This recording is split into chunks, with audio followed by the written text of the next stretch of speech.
I always talk to people like, what do you do for them? And I was like, oh, I was a professional fighter.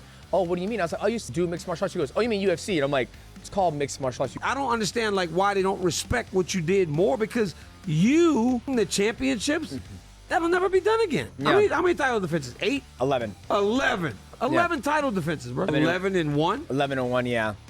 Come on, man. What are you talking about? When it comes to technical masters of mixed martial arts, there might not have ever been a fighter who tied it all together quite as well as Demetrious Mighty Mouse Johnson. In his prime, he was as good as any fighter to ever lace up 4-ounce gloves. And by the time he left the UFC, he was their longest-serving champion and immovable force at the top of the flyweight division. For this video, we're going straight to the source, asking pro fighters to explain the skill level of Demetrious Johnson. It turns out that the former welterweight and middleweight champion Georges St-Pierre is a pretty huge fan of the flyweight division, and more specifically, its longest-serving champion. Like, I'm telling you the truth. If I would have the same size as these guys, man, I don't want to fight these guys, man. They would beat the shit out of me. They're so good, man. It's so good to watch them. Yeah. Man. I'm learning a lot. I watch a lot more of these guys than TJ Dillashaw. He switch, man, every time. He's changing angle. That's beautiful. And it makes a whole lot of sense. DJ is, in many ways, a similar fighter to GSP in his approach. Sure, there are pretty meaningful differences to be found between them, but both are guys who favored a highly technical and sometimes slow-paced game plan, but each were capable of moments of pure magic when the opportunity struck. Each ruled their respective division for so long that they got to the point where they seemed unbeatable. Praise from any fighter is nice, but to get it from the mighty Georges St-Pierre carries a level of weight that cannot be understated. Another former welterweight champion of the UFC, Tyron Woodley, knows a great technical fighter when he sees one, and he is under no illusions about Mighty Mouse's skill level. Mighty Mouse, he just has very few holes. He's like pouring water. This motherfucker just keep going distance, and he never stopped. I'm like, damn, dude. He's got the whole package. He's got mental toughness. He's intelligent. His skill level's on another level. I mean, his skill level's off the charts. He does everything. He believes, like, if a coach teaches you an armbar from the mount, in his mind, it's 100% chance it's going to work. There's no way it can't work. Although he was largely criticized for his methodical fighting pace during his reign over the 170-pound division, there is no denying that Tyron Woodley was a highly technical fighter who had a knack for adhering to a game plan. And although he didn't quite manage to get his own record of title defenses up to Johnson's level, it's pretty clear that he left the sport as one of the greatest welterweights of his era. Where would you put the chosen one within your own welterweight GOAT list? Top 5? Or perhaps even lower? Let us know in the comments below. Long before his brash and arrogant behavior took over, Conor McGregor was just another fight fan, giddy with excitement when one of his fighting heroes messaged him over social media. I was talking to Mighty Mouse Johnson, UFC flyweight champion. You're a big fan of his. I'm a big fan of his. I always was. And then he followed me on Twitter. And I wrote to him a private message, thank you for the follow, I'm a big fan. Best of luck this weekend against Moraga. And he wrote back, thank you, my friend. Before he became the larger-than-life character we all know today, McGregor was as devoted a student of the game as we had in the sport. All those years prior to his fame were spent dissecting and learning from the great fighters who had already made it. To see the Notorious so humble by something as simple as a message from the flyweight king says it all. McGregor certainly knew a thing or two about greatness, and his praise for Demetrious Johnson speaks volumes. On the long list of super fights that we unfortunately did not get over the years, seeing the former bantamweight champion TJ Dillashaw take on Mighty Mouse would have been a collision of some incredibly high-level fighters. He's like a blind man with his hands. He can feel so well on how I'm moving me, just because he moves so well. And he's got this hop, right? So I would have tried to time his hop. Well, he's got really good hop. He's moving back and forth. He's in and out all the time. I would have tried to time that and then just use volume and angles and really just try. I'd probably really try to chop his legs out. I wouldn't say he's like a real big counter fighter. Of course, knowing what we know now, Dillashaw's plan to move down to flyweight was destined to be a total disaster, as he showed in his clash with Henry Cejudo.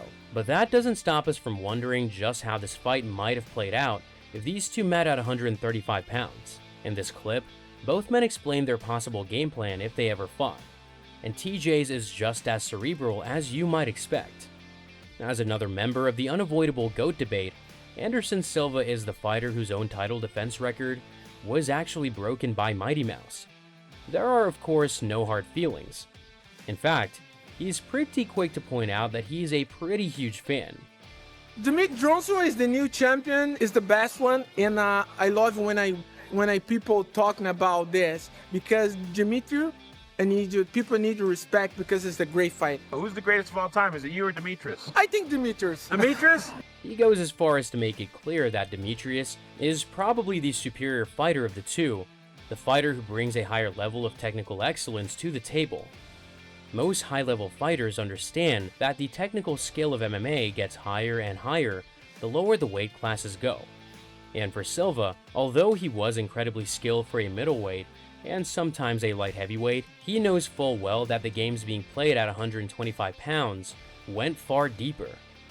Few fighters have had as much first-hand experience with Demetrious than Henry Cejudo, who, after losing badly in their first meeting by way of first-round TKO, came back with a far more technical approach.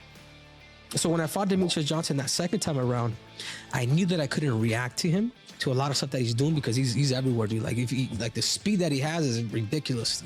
If he hits me, he hits me. Like, I'm not gonna flinch, I'm not gonna do any of that. So you see me here the whole damn time. Like, hurt him, but did enough to what? To steal that round again. Johnson absolutely destroyed Cejudo when they first met, making a mockery of his Olympic-level pedigree by pulling off one of the easiest wins of his career. However, when Cejudo earned his rematch, he was a different fighter, and this time, he had a far more intelligent game plan, designed to defeat Johnson in a way that, while not always flashy, was tactically masterful. You can tell that he still respects his former rival for what he did in their shared division. But if these two old legends decided to come back for one final showdown, a trilogy fight, who would get their hand raised? Let us know your exact prediction in the comments below. For large portions of their respective careers, Mighty Mouse and Jon Jones were locked in a constant battle for pound-for-pound #1 honors. And although the two could obviously never fight, it did generate an interesting rivalry between them.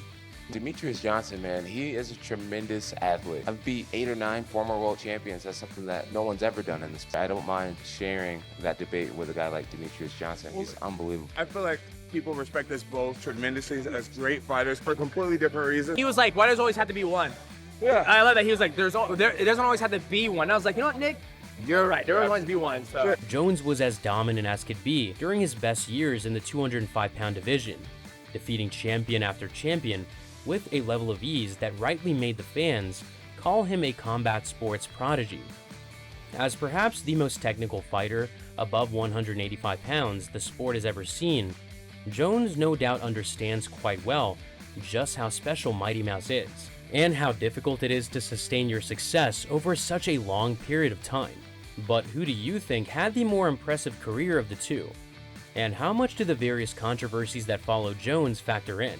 Considering that Sean O'Malley fights just one weight class above Mighty Mouse, it's crazy to think that these two men of very different sizes could have realistically fought. He's just good about making shit exciting too. I wish he was in the UFC right now. Watching him against Davison or Moreno or Kai Kara France would be sick. When you can knee people in the head on the ground, it is a different sport. Side control, half guard, front headlocks, just getting up off the ground, off the fence. Like, the whole sport is so much different when you can knee people in the head. As a technical and slick striker, it makes sense that O'Malley is a fan of DJ, even if their exact approaches differ greatly. O'Malley kept up with Johnson right up to his run in one championship, where he went through an iconic trilogy with the former champ, Adriano Moraes, losing their first meeting through a brutal TKO before redeeming himself with a dramatic knockout. O'Malley, like the rest of us, understands that this was one of the finest accomplishments of DJ's career, no matter where it took place. As a bonus round, let's check in with the veteran color commentator Joe Rogan for his take. As someone who has quite literally watched cage side as generations came and went, Joe Rogan's voice holds some real weight within the sport of MMA. So when he says that Mighty Mouse might be the best he ever saw, it means something. Greatest fighter you ever saw. I mean, your opinion on It's hard to say, but it might have been Mighty Mouse. Because when Mighty Mouse was in his prime, he was so magnificent. He was so fast, and he was doing things, but this was just genius shit. Insane. When he was in his prime, he was fighting world caliber competition, and they weren't even hitting him. He was moving on angles that they didn't expect. He was feinting them and shooting for takedowns. He was kicking them in the head when they thought he was gonna throw takedowns. He was just hitting people with like wizard shit. In many ways, Johnson is the perfect fighter, the ultimate student of the martial arts who combines everything that works in fighting into one cohesive system. Rogan, who was there for GSP, Silva, Jones, Habib, and everyone else, knows just how difficult it is to do what DJ does. And let's be real, he's probably going to be talking about that armbar on Ray Borg until the end of time. But what's your opinion on the dominant former champion of the flyweight division, Demetrious Johnson? Should he be held on the same level as the likes of George St. Pierre and John Jones? Or perhaps on an even higher one? Let us know in the comments below.